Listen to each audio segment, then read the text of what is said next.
So we've got all of our ingredients to make the muffins here. I've got my flour ready in the big bowl, but first of all, we've got some soy milk. All we're going to do here is add some apple cider vinegar and give it a little stir. And it's going to sort of curdle, it's going to go a bit funny. So back in the main bowl, we've got our flour, we're adding a little sugar. We try not to add too much sugar to our desserts at Chartwell's. You don't need it, and with lots of fresh fruit, you get the lovely taste anyway. We're adding some corn flour, which will help it thicken up, and some baking powder to make sure that our muffins are light and fluffy.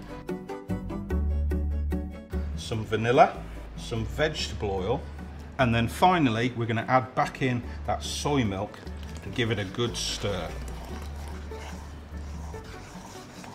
So that's come together nicely, and we're going to add our beautiful fresh blueberries.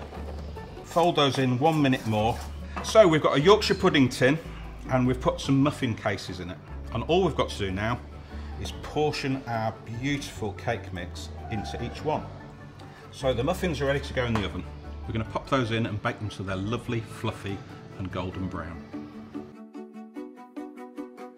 So here are our lovely muffins straight out the oven, and they look great. I like to have these as a dessert, or maybe just as a snack with some milk. Lovely cool fresh milk's a good way of getting calcium. If you're going to have a plant-based diet, make sure your plant milk is fortified with extra minerals. And the great thing about these muffins is that they're vegan, and a plant-based diet is a really easy way to eat more sustainably. That means we can create a healthy environment for us and our bumblebees.